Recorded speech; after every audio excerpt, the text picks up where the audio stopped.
going on there, guys? We back with another one, and we got to talk about Joel Embiid calling out his teammates, specifically James Harden.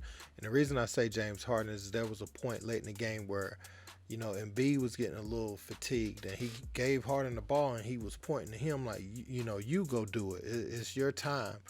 And we know, Maxey is one of those guys that can get going too. But as of right now, the salaries say that Joel Embiid and James Harden are those guys. And I always say this, because we saw James Harden perform so well in game one when Embiid was out. Sometimes star players, they don't play well together, based off their game. You can see Booker and KD, the way that they play, neither player is ball dominant. They were able to assimilate themselves together and play and be comfortable being who they are. James Harden's game is based on him always having the ball, him being the one big fish, and everybody else just getting their opportunities based off of him going ISO. And so that doesn't work for Joel Embiid, and there's no coincidence that this isn't working in the playoffs. But we're going to look at what Joel Embiid said, calling out his teammates. And he simply said players have to show up. And that's for none other than James Harden right now.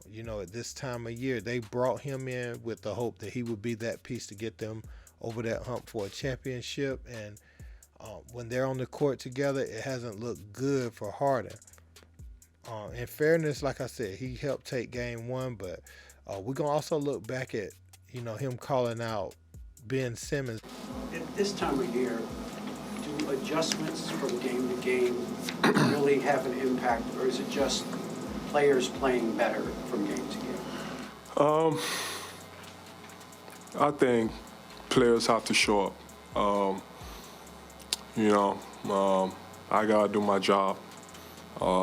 Other guys, everybody knows their role. They have to do their job. Players have to show up. Obviously, you can make any adjustments you want, but if the players don't execute and they don't show up and we don't make shots, that's on us. So I just think that's on us. I gotta be better. We all gotta be better. We just haven't been good enough. It's the last few games. No sense of urgency. Like I said, but it's the small things.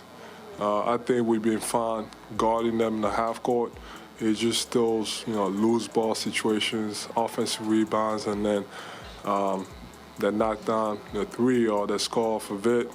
It just changes everything. Hey Joel, what was the moment for you personally tonight where your belief in what you had in terms of this being the Sixers' year turned to the recognition that it just wasn't going to happen? I'll be honest. I thought the turning point was, when we,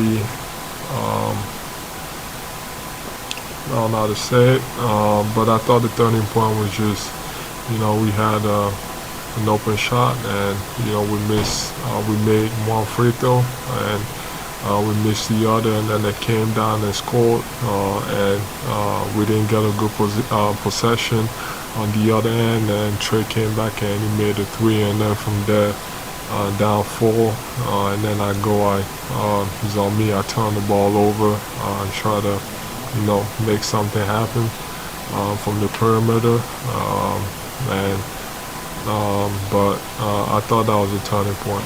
So, man, I just showed that last clip, where he spoke about Ben Simmons as well. He didn't call him by name, but he described some instances and some very critical plays with Ben Simmons missing free throws.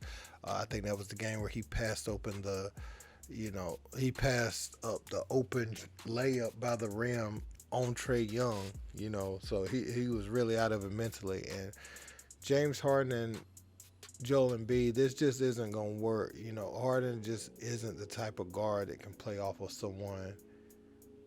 And his Houston stats, I don't want to take it away from him. They achieved some success over there, but Kobe Bryant was right when he said he's never going to win playing that style of basketball.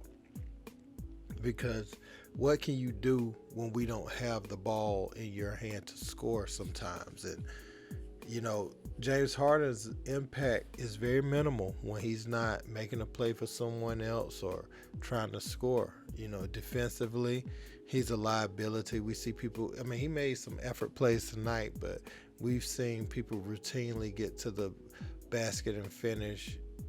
But I remember, you know, when he was on OKC, sometimes they used to put him on Kobe when he was more focused with how he could help the team win in other ways. He was able to do some things. They would put him on Kobe sometimes, Westbrook, different players. But now having the ball all those years, you know, in D'Antoni's system has made him a lazy player, I feel like. It's easy to dribble the ball and try all your isolation moves, but what can you do off of the ball? He isn't a particularly good shooter just off of catch and shoot. He was reluctant tonight, passing up some open shots. You could even hear the crowd groaning sometimes when he penetrated in the paint, and he would have like a little floater, a little patented Harden floater that he would have taken in Houston, and he just kicks it out inexplicably. Now, I think some of the pressure was mounting with him missing because they were groaning all night, and they were groaning about some other things, but it was more so keyed in on James Harden's shots. You know, they were looking for him to step up, for him to be that guy. Again, like I said, he has the ability to play that Houston style somewhat. He was very comfortable in game one. But when Embiid's on the floor, it became very apparent in this series that those two cannot work together. So they're talking about Harden going back to Houston and different things. If I was Houston, I wouldn't want him at this point. You know, Harden can't help my team win at this point. If I'm trying to go young, I'm not bringing him in, you know, with my younger guys to take some shots and some opportunities away from them to grow. No. Harden, if he comes back, it needs to be in a 6-man role like he was in OKC at this point. He's just not the player that he once was. And like Kobe said, he was never, even as a leader, the stats were a little bit inflated. And it's not to take away from him, but he could shoot literally anytime he wanted. He had the ball in his hands all the time. So you can get triple doubles like that in the NBA, you know, with high possessions. You always have the ball. You make every play. You don't even have to do it in an efficient manner. So as good as Harden was at one point, which he had some ability, some of that was the rip through with the arm that they were calling a foul, and just high usage, man. So I want people to watch, people that don't understand these things that I'm saying, I want them to watch the game and you look at usage rates and look at how engaged the other players on your team are. You know, it's not that these guys don't have help sometimes. Sometimes these guys need to play with catch shooters and players that can't do a lot by themselves, because what makes a player like Harden looks as great as he did in Houston was the fact that nobody else on the team was capable of doing what he could do, other than, you know, the CP3 year. CP3 did pretty good, you know, playing off the ball. Again, that's CP3 having to play off the ball, so that should tell you how much and how ball dominant Harden was, man. But shoot, I want to hear what you guys got to say about this in the comments. Don't forget to like, share, and subscribe. Until next time, peace.